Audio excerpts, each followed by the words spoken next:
يا من له صبري وكل شكايتي وبقربه كم تنجلي أشجاني.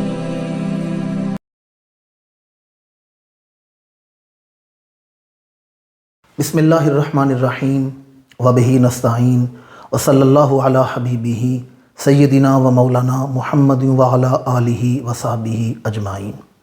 معزز ناظرین و سامعین، پروگرام پیغام ہدایت میں ایک دفعہ پھر آپ کو خوش آمدید کہتے ہیں.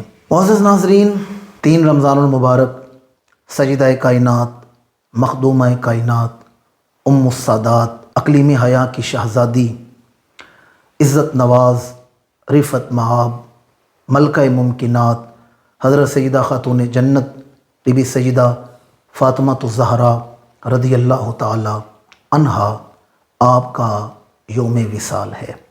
حضرت سیدہ خاتون جنت کے اسلام پر جو احسانات ہیں وہ اس قدر بے پایاں ہیں کہ یہ ممکن نہیں آپ کا یوم وصال آئے اور اہل ایمان، مومنین اور مومنات آپ کو خراج تحسین نہ پیش کریں. اور یہ وہ دور ہے کہ جس دور میں حیا ختم ہوتی جا رہی ہے، اس دور میں سیدہ پاک کے کردار کو، آپ کی عظمت و شان کو آنے والی نسلوں تک، بہنوں بیٹیوں تک پہنچانا اب تو پہلے سے بھی زیادہ ضروری ہو چکا ہے. اس مناسبت سے آج ہم سیدہ خاتون جنت کا ذکر خیر کریں گے. اللہ کریم ادب سے اس ہستی معظم کا ذکر کرنے کی توفیق عطا فرمائے. سیدہ خاتون جنت امام الانبیاء کی چوتھی صاحبزادی ہیں. ایک روایت کے مطابق آپ کی ولادت باسعادت اعلان نبوت کے 5ویں سال ہوئی. حضرت سیدہ خدیجہ الکبریٰ جو آپ کی والدہ ہیں، ام المومنین رضی اللہ تعالیٰ عنہ فرماتی ہیں کہ خاتون جنت کی ولادت سے پہلے مجھے ایک خاص قسم کی خوشبو آتی تھی، اور جب میرے ہاں خاتون جنت کی ولادت ہوئی تو وہ خوشبو آنا ختم ہو گئی.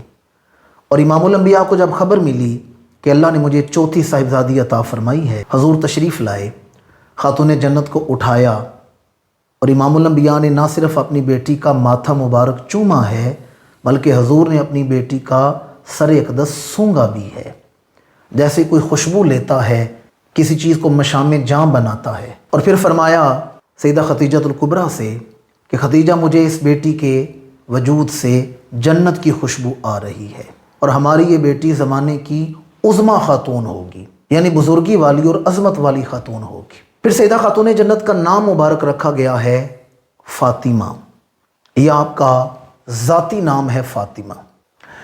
سیدہ پاک کا جو ذاتی نام ہے وہ فاطمہ رکھا گیا.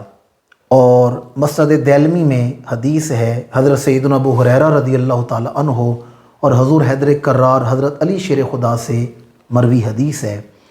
یہ فاطمہ فاطمہ سے نکلا ہے، اور فاطمہ فتمن سے ہے، جس کا معنی ہے رکاوٹ، کسی چیز کا حائل ہو جانا، رکاوٹ بن جانا.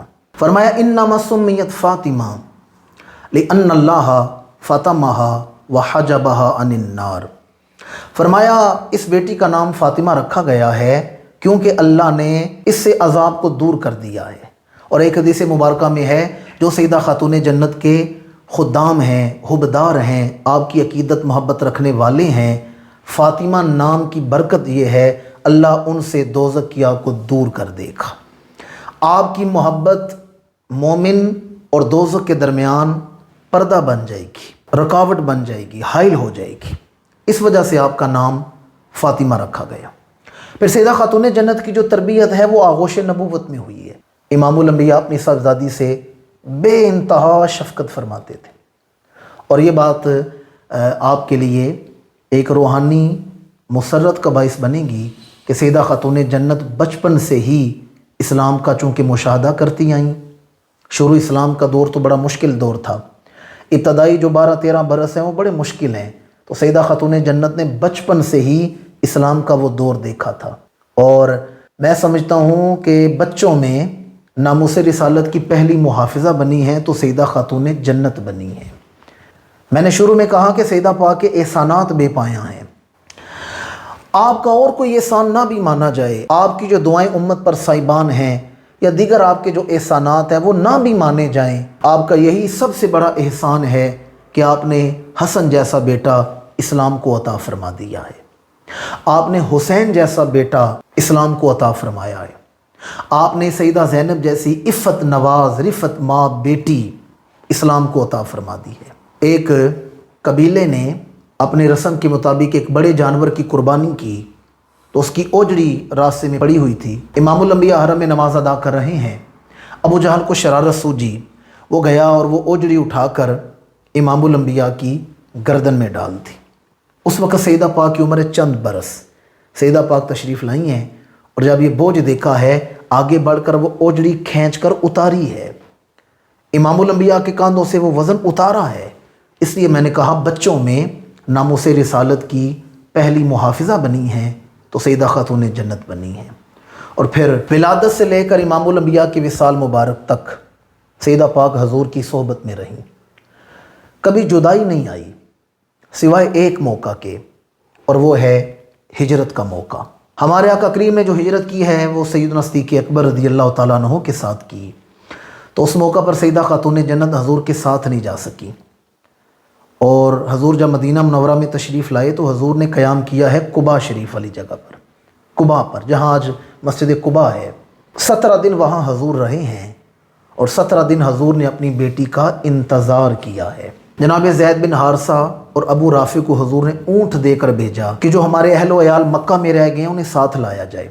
حضرت علی تو پہلے ہی وہاں مکہ میں تھے، اور پھر جب یہ قافلہ مکہ سے مدینہ کی طرف چلا ہے تو اس میں 4 فاطمہ نام کی خواتین تھیں، 4 فاطمائیں تھیں، فاطمہ نام کی 4 خواتین تھیں جنہوں نے ہجرت کی اور مدینہ منورہ تشریف لائیں، جن میں سیدہ خاتون جنت سیدہ فاطمہ تو زہرا ہیں، جن میں بی بی فاطمہ بنت اسد ہیں جو حضرت علی شیر خدا کی والدہ ہیں، جن میں فاطمہ بنت زبیر بن عبد المطلب ہیں اور فاطمہ بنت حمزہ بن عبد المطلب ہیں، اور سیدہ عائشہ صدیقہ ہیں، بی بی اسماء ہیں، جناب ام ایمن ہیں، اور جناب صدیق اکبر کی ایک بہو ہیں بی بی ام رومان۔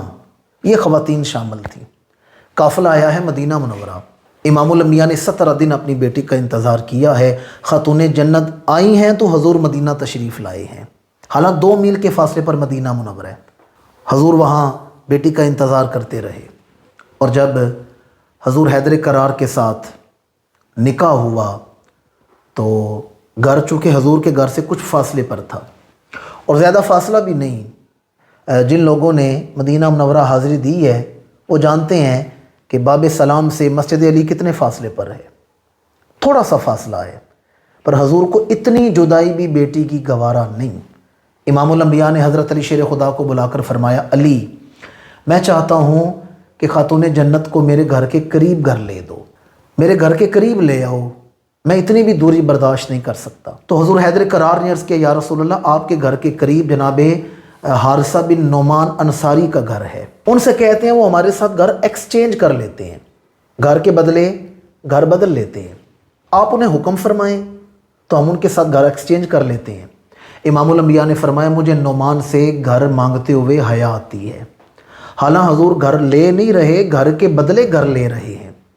اور دیکھیں، اور میں سمجھتا ہوں یہ تربیت ہے گدی نشینوں کی، یہ تربیت ہے پیران عظام کی، علماء کی، مذہبی طبقے کی، کہ حضور اگر کسی کو حکم ارشاد فرمائیں کسے جرت انکار ہے، پر امام الانبیاء نے فرمایا مجھے حارثہ سے گھر مانگتے ہوئے حیا آتی ہے۔ یہ بات کسی طریقے سے جناب حارثہ تک پہنچ گئی، دوڑے دوڑے حضور کی بارگاہ میں آئے، عرض کہ یا رسول اللہ آپ مجھے حکم نہیں فرما رہے، آپ چاہتے ہیں بیٹی گھر کے قریب آ جائے تو میں اپنا گھر ایکسچینج کر لیتا ہوں، بدل لیتا ہوں، پر میں حارثہ مجھے حیا آ رہی تھی۔ تو جناب حارثہ نے آنکھوں میں آنسو آگے عرض کیا، انما انا و مالی للہ ولی رسولہ، یا رسول اللہ ہمارا مال بھی اللہ رسول کے لیے ہے، ہماری جانیں بھی اللہ رسول کے لیے ہیں، ہماری جانوں اور ہمارے مال کا مالک اللہ اور اس کے رسول ہیں۔ پھر جناب زید کے ساتھ گھر ایکسچینج کر لیے، اور پھر اسد الغابہ میں ہے، امام الانبیاء کا معمول تھا حضور جب بھی اپنے گھر سے نکلتے نا نماز فجر ادا کرنے کے لیے تو گھر کے بالکل ساتھ سیدہ خاتون جنت کا گھر تھا، حضور خاتون جنت کے دروازے پر کھڑے ہو کر صدا بلند کرتے، الصلاۃ یا اہل بیت محمد، صلی اللہ علیہ وآلہ وسلم۔ اور پھر آگے آیت تلاوت فرماتے انما یرید اللہ لیذھب عنکم الرجس اہل البیت ویطہرکم تطہیرا۔ اے میرے گھر والو، نماز کا وقت ہو چکا ہے اور اللہ نے تمہیں ایسا پاک رکھا ہے، تم سے ہر ناپاکی نجاست کو دور کر دیا ہے اور ایسے پاک رکھا ہے جیسے پاک رکھنے کا حق ہوتا ہے۔ تم نماز نہیں پڑھو گے تو اور کون پڑھے گا؟ تو امام الانبیاء نے کا معمول تھا روزانہ خاتون جنت کے دروازے پر کھڑے ہو کر حضور نماز کے لیے آواز بلند کرتے۔ سیدہ خاتون جنت کا ایک نام بطول بھی ہے، آپ کے جو اسماء مبارکہ ہیں ان میں ایک نام بطول بھی ہے، اور بطول باطلہ سے نکلا ہے اور باطلہ بطلن سے نکلا ہے، جس کا معنی ہے کٹ جانا، الگ ہو جانا۔ قرآن مجید سورہ مزمل میں اللہ تعالیٰ فرماتا ہے وَتَبَتَّلْ إِلَيْهِ تَبْتِيلًا، اور سب سے کٹ کے اسی کے ہو جاؤ۔ یہ آپ کو بطول کیوں کہا جاتا تھا؟ یہ فنا فی اللہ کی منزل ہے، اور خاتون جنت فنا فی اللہ کے اعلیٰ مقام پر فائز تھی۔ آپ ساری رات ایک سجدے میں گزار دیتی، اور جب فجر کا وقت شروع ہوتا تو عرض کرتی پروردگار تو نے اتنی چھوٹی رات بنائی ہے، تیرے نبی کی بیٹی تیری بندی جی بھر کے تجھے سجدہ بھی نہیں کر سکی۔ ایک رات آپ بخار میں تھیں تو حضور حیدر کرار حضرت علی شیر خدا نے کہا خاتون جنت صبح آپ نے، چونکہ سردیوں کے دن ہیں تو صبح آپ نے تہجد نہیں ادا کرنی اور گھر کے کام بھی نہیں کرنے، چونکہ آپ بیمار ہیں۔ تہجد کے وقت حضور حیدر کرار کی آنکھ کھلی تو کیا دیکھا؟ خاتون جنت نے ٹھنڈے پانی سے وضو بنا کر تہجد ادا کی ہے اور چکی پیس رہی ہیں۔ وہ جو گھر میں چکی ہوتی ہے نا، ہاتھ چکی جسے کہا جاتا تھا، اس میں گندم کے دانے ڈال کر پیس رہی ہیں۔ تو آپ نے کہا خاتون جنت میں نے آپ کو منع بھی کیا تھا کہ آپ کی صحت اچھی نہیں، تو آج آپ آرام کرتی ہیں۔ تو آپ نے فرمایا یہ تفسیر ہے وَتَبَتَّلْ إِلَيْهِ تَبْتِيلًا کی۔ آپ نے فرمایا کہ میں نے بیماری کی حالت میں وضو بنا کر جو نماز پڑھی ہے وہ اللہ کی عبادت کی ہے، اور اب یہ آٹا بنا رہی ہوں تو آپ کی اپنے شوہر محترم کی خدمت کے لیے کر رہی ہوں، اور ایک عورت کے لیے اس سے بڑھ کے خوش نصیبی کیا ہوگی کہ اسے موت اس حال میں آئے کہ وہ اپنے رب کی عبادت میں مصروف رہے اور اپنے خاوند کی اطاعت میں مصروف رہے۔ سیدہ خاتون جنت کی عظمتیں فضیلتیں اس قدر بے پایاں ہیں کہ مجھ جیسا طالب علم اسے کیا بیان کر سکتا ہے۔ یقین جانیے میں نے اپنے مشائخ کو دیکھا ہے، میں نے اپنے شیخ کامل کو دیکھا ہے، 25 سال ہو گئے ہیں دنیا کے ہر فورم پر انہیں واضح و نصیحت کرتے ہوئے، لیکن جب سیدہ خاتون جنت کا ذکر خیر آتا ہے تو وہ تھر تھر کانپتے ہیں۔ روتے ہوئے دیکھا میں نے انہیں، کہیں کوئی ایسی بات زبان سے نہ ادا ہو جائے جو ان کے شایان شان نہ ہو۔ اللہ نے آپ کو انتہا درجے کی فضیلتیں اور عظمتیں عطا فرما رکھی تھیں۔ حضور حیدر کرار کو امام الانبیاء نے ایک دفعہ فرمایا علی، اللہ نے کائنات میں 3 چیزیں صرف تمہیں عطا کی ہیں، کسی اور کو نہیں عطا فرمائی۔ 3 چیزوں کا ذکر ہے اور تینوں کا تعلق سیدہ خاتون جنت کے ساتھ ہے۔ فرمایا اللہ نے کائنات میں وہ 3 چیزیں صرف تمہیں عطا فرمائیں اور کسی کو نہیں عطا فرمائیں۔ فرمایا اوتیت شیئا ولم یوتا احد ولم اوتا مثلہ، کسی کو وہ 3 چیزیں نہیں عطا کی گئیں، حتیٰ کہ مجھے بھی نہیں عطا کی گئیں۔ امام الانبیاء نے فرمایا حتیٰ کہ مجھے بھی وہ 3 چیزیں نہیں عطا کی گئیں۔ پہلی چیز فرمایا اوتیت سحرا ولم اوتا مثلہ، فرمایا اللہ نے جیسا سسرال تمہیں عطا کیا ہے ایسا تو مجھے بھی عطا نہیں کیا، کیونکہ تمہارا سسرال تو میں ہی ہوں، اور میرے گھر سے بڑا شان والا گھر کس کا ہو سکتا ہے۔ پھر فرمایا اوتیت زوجا ولم اوتا مثلہا، اللہ نے جیسی بیوی تمہیں عطا فرمائی ہے ایسی کسی اور کو نہیں عطا فرمائی۔ بڑی بڑی عزت مآب خواتین گزری ہیں، پر وہ واحد نبی زادیاں ہیں کہ جن کے والد امام الانبیاء ہیں۔ اور تیسری چیز فرمایا اوتیت حسنا و حسینا ولم اوتا مثلہما، فرمایا حسن جیسا بیٹا صرف تمہیں ہی عطا کیا گیا ہے، اور حسین جیسا بیٹا صرف تمہیں ہی عطا کیا گیا ہے۔ یہ 3 چیزیں کائنات میں کسی کو نہیں ملیں، صرف حضرت علی کو ہی نصیب ہوئی ہیں، اور تینوں کا تعلق خاتون جنت کے ساتھ ہے۔ آخر میں خاتون جنت کی عظمت و فضیلت میں وہ حدیث سنانے لگا ہوں جو آپ کی عظمت اور شان کے سمندر لیے ہوئے ہے۔ فرمایا فاطمہ تو بدعۃ منی، فاطمہ میرا ٹکڑا ہے، فاطمہ میرا ٹکڑا ہے۔ عموماً ہم ترجمہ کرتے ہیں فاطمہ میرے جگر کا ٹکڑا ہے، لیکن لفظی معنی وہی ہے جو میں سنا رہا ہوں، فاطمہ میرا ٹکڑا ہے۔ میں علم والا ہوں تو فاطمہ بھی علم والی ہے، میں حلم والا ہوں تو فاطمہ بھی حلم والی ہے، میں کریم ہوں تو فاطمہ کرامت کا ٹکڑا ہے، میں نجیب ہوں تو فاطمہ نجابت کا ٹکڑا ہے، میں جواد ہوں تو فاطمہ بھی جود و سخا کرنے والی ہے، میں شریف ہوں تو فاطمہ شرافت کا ٹکڑا ہے، میں ستار ہوں تو فاطمہ بھی پردہ پوشی کرنے والی ہے، فاطمہ تو بدعۃ منی، فاطمہ میرا ٹکڑا ہے، یعنی سوائے نبوت و رسالت کے جو اللہ کے رسول کی ذات کے ساتھ خاص ہیں، سوائے نبوت و رسالت کے اللہ نے جو کچھ اپنے محبوب کو عطا فرمایا تھا، امام الانبیاء نے اپنی بیٹی خاتون جنت کو عطا فرما دیا تھا۔ اور اس حدیث مبارکہ کی روشنی میں علامہ تاج الدین سبکی جیسی شخصیت، شیخ عبدالحق محدث دہلوی جیسی اور علامہ زرقانی جیسی شخصیت نے لکھا ہے کہ جس نے خاتون جنت کی ادنا درجے کی بے ادبی کی وہ دار اسلام سے خارج ہو جائے گا۔ جو خاتون جنت کی بے ادبی کر رہا ہے وہ امام الانبیاء کی بے ادبی کر رہا ہے۔ اور اس پر میں نے جو قول بیان کیا ہے وہ علماء اور شارحین کا بیان کیا ہے۔ جو اس حدیث کی شرح میں صوفیاء نے گفتگو کی ہے وہ بڑی خوبصورت ہے۔ صوفیاء فرماتے امام الانبیاء نے یہ کیوں فرمایا کہ فاطمہ میرا ٹکڑا ہے، حضور جانتے تھے میری بیٹی شہیدوں کی ماں بننے والی ہے، اماموں کی ماں بننے والی ہے، صالحین کی ماں بننے والی ہے، میری بیٹی کی اولاد میں بڑے بڑے اولیاء وقت نے آنا ہے، اماموں نے آنا ہے۔ حضور جانتے تھے میری بیٹی کی اولاد میں امام حسن نے آنا ہے، امام حسین نے آنا ہے، زین العابدین نے آنا ہے، امام باقر نے آنا ہے، جعفر صادق نے آنا ہے، موسیٰ کاظم نے آنا ہے، امام رضا نے آنا ہے، محمد نقی نے آنا ہے، علی تقی نے آنا ہے، حسن عسکری نے آنا ہے۔ میرے آقا جانتے تھے میری بیٹی کی اولاد میں بغداد میں غوث اعظم نے آنا ہے، لاہور میں داتا گنج بخش علی حجویری نے آنا ہے، اور بخارے میں شہنشاہ نقشبند بہاؤالدین نقشبند بخاری نے آنا ہے، اور اجمیر میں معین الدین چشتی اجمیری نے آنا ہے، اور گولڑے میں میر علی شاہ نے آنا ہے۔ اس لیے فرمایا فاطمہ تو بدعۃ منی، فاطمہ میرا ٹکڑا ہے۔ فاطمہ کی اولاد میں جتنے امام آئیں گے، جتنے شہید آئیں گے، جتنے اولیاء امت آئیں گے، جتنے صالحین آئیں گے، وجود ان اللہ والوں کے ہوں گے، تاثیر محمد مصطفیٰ کی ہوگی۔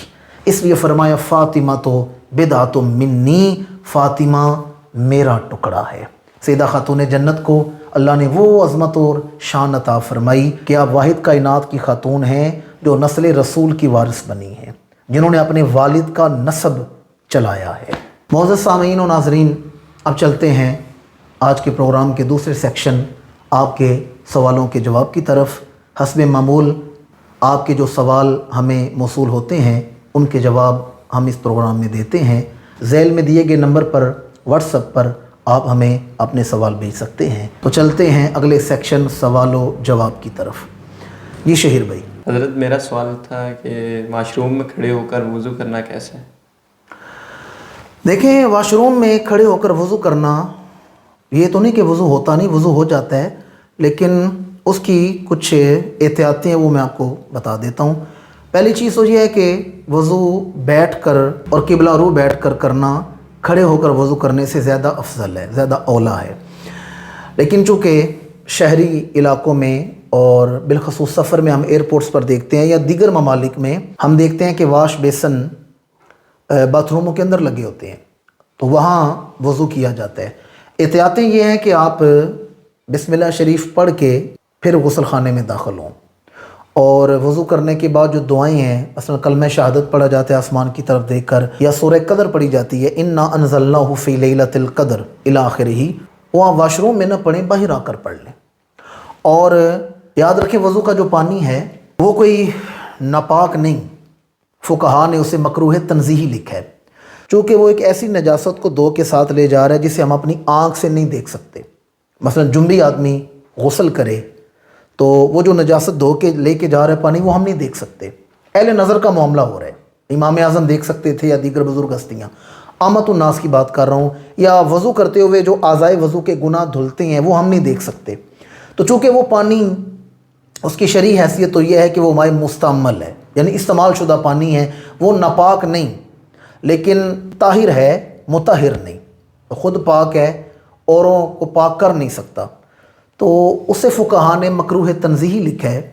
تو ایک احتیاط یہ ہے کہ وہ پانی آپ کے کپڑوں پر نہیں لگنا چاہیے، چونکہ وہ گناہ دھو کے لے جا رہے ہیں۔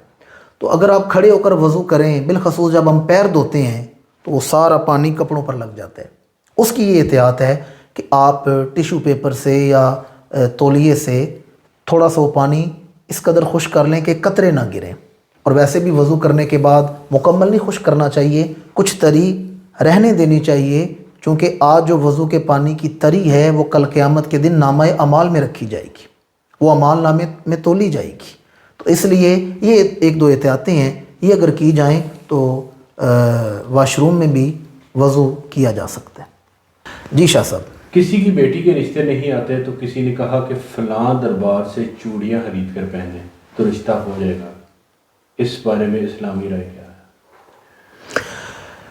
دیکھیں، جو مزارات مقدسہ کی برکتیں ہیں وہ اپنی جگہ مسلم ہیں، لیکن عموماً آج کل کے اس دور میں دیکھا جاتا ہے کہ یہ جو درباروں کے چیلے چانٹے ہوتے ہیں ایسی باتیں مشہور کر دیتے ہیں۔ اگر کوئی صحیح العقیدہ بزرگ ہستی کسی قبر میں مدفون ہے تو اس کے وسیلے سے دعا مانگنا جائز ہے، لیکن آج کل بد عقیدہ لوگ اور بے عمل لوگ ہمارے درباروں کے وارث بن گئے ہیں، الا ماشاءاللہ سارے نہیں، لیکن بد عقیدہ لوگ بالخصوص وہ درباروں کے وارث بن گئے ہیں۔ تو ان کے چیلے چانٹے پھر یہ باتیں مشہور کر دیتے ہیں کہ جی فلاں جگہ سے یہ کام کریں تو ایسے ہو جائے گا۔ بلکہ میں اگلے دن دیکھ رہا تھا، مجھے ایک دوست نے ویڈیو بھیجی ہے کہ یہ دربار دیکھیں، لکھا ہے جی ساتھ ایک جوہڑ ہے جس میں گٹر کا غلاظت کا پانی جاتا ہے، فلاں بیماری یا خارش ہو تو وہاں بندہ نہا کے آئے تو بیماری ٹھیک ہو جاتی ہے۔ اب وہ غلاظت ہے، اور ناپاک پانی سے شفا کیسے مل سکتی ہے جسے شریعت نے ناپاک قرار دے دی ہے۔ اور دوسرا، جہاں تک رشتوں کی بات ہے تو یاد رکھیں تقدیر اللہ کے فیصلے کا نام ہے، اور اللہ نے فیصلہ کر دیا ہے کہ کس کی شادی کس کے ساتھ کس وقت کن حالات میں ہونی ہے، کس کی تاخیر سے ہونی ہے، کس کی جلدی ہونی ہے، یہ فیصلے اللہ نے محفوظ کر دیے ہیں۔ لیکن چونکہ ہمارے علم میں نہیں، اس لیے ہمیں دعا مانگنے کی اجازت ہے کہ تم دعا مانگو، ورنہ فیصلے تو اللہ کے علم میں ہیں۔ اگر کسی کی شادی نہیں ہونی اللہ کے فیصلے میں تو وہ نہیں ہونی، وہ جو چاہے کر لے، اس کی شادی نہیں ہونی۔ اگر کسی کی شادی میں تاخیر ہے تو اسے کوئی جلدی نہیں کر سکتا، اور اگر کسی کے فیصلے میں جلدی ہے تو کوئی تاخیر نہیں کر سکتا، یہ اللہ کے فیصلے ہیں۔ ہاں، کسی صاحب بزرگ کی صاحب سلسلہ بزرگ کے وسیلے سے دعا مانگی جائے مزارات سے، اسے ہم جائز قرار دیتے ہیں۔ یہ چوڑیاں خرید کر پہننا اور یہ چاندی کی زبانیں لے لینا اور طرح طرح کی ایسی چیزیں، یا اگر کسی کی پسند کی شادی نہیں ہو رہی تو جا کر وہاں تالے باندھ دینا اور رنگ برنگی رسیاں باندھ دینا، یہ غیر شرعی کام ہے۔ آپ تقدیر کے فیصلے کو مد نظر رکھ کے شریعت نے جس چیز کی اجازت دی ہے اس کے مطابق جو عمل کریں گے وہ جائز ہے۔ یہ جو اعمال ہیں انہوں نے ہماری نسلوں کو، اور میرا خیال ہے کہ ان میں سب سے بڑی برینڈ ایمبیسڈر ان کی ان جو توہمات کی ہیں اور ان چیزوں کی فضولیات کی ہیں وہ عورتیں ہیں، سب سے بڑی برینڈ ایمبیسڈر ہیں۔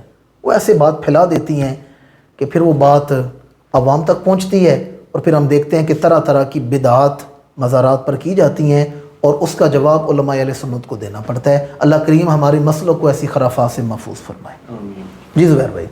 حضرت، میرا سوال ہے، ایک نوجوان جس نے بچپن میں تائی اماں کا دودھ پیا ہو، بڑے ہو کے تائی کی بیٹی کے ساتھ اس کا نکاح کیا جا سکتا ہے؟ نہیں، وہ اس کی رضائی بہن ہے، رضائی بہن ہے۔ دیکھیں، شریعت نے جو عورت کو دودھ پلانے کی مہلت مقرر کی ہے وہ 2 سال ہے۔ اپنے بچے کو، بیٹی یا بیٹے کو، وہ 2 سال تک دودھ پلائے گی۔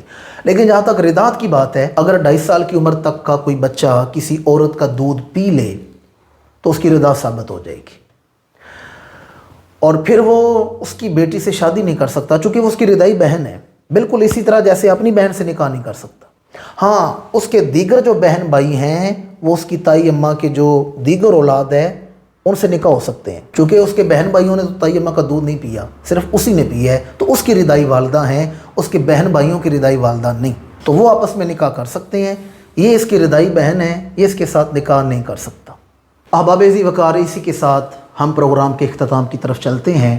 آخر میں آج کا وظیفہ آپ کی سماعتوں کے حوالے کر کے ہم آپ سے اجازت چاہیں گے۔ آج کا وظیفہ ہے یا اللہ یا متکبر۔ صبح و شام 2 تسبیحاں اول اور آخر درود شریف پڑھ کے یہ وظیفہ کیا جائے تو یہ وظیفہ کرنے والا ظالموں کے شر سے محفوظ رہے گا، اور یہ وظیفہ کرنے والا حاسدین کے حسد سے بچا رہے گا، مخلوق اس کا نقصان نہیں کر سکے گی، حتیٰ کہ وہ لوگوں کی غیبت سے بھی محفوظ ہو جائے گا اور بدگوئی سے بھی محفوظ ہو جائے گا۔ اللہ کریم اس وظیفہ کی بیش از بیش برکات ہمیں عطا فرمائے۔ اسی کے ساتھ آج کا پروگرام مکمل ہوا چاہتا ہے۔ ہمیں اجازت دیجیے، انشاءاللہ اگلے پروگرام میں ایک نئے مضمون کے ساتھ، ایک نئے موضوع کے ساتھ اور آپ کے سوالوں کے جوابات کے ساتھ حاضر ہوں گے۔ ہمیں اجازت دیجیے۔ اللہ کریم ہمارا حامی و ناصر ہو، اللہ کریم پاکستان کا حامی و ناصر ہو۔ السلام علیکم ورحمۃ اللہ تعالی وبرکاتہ۔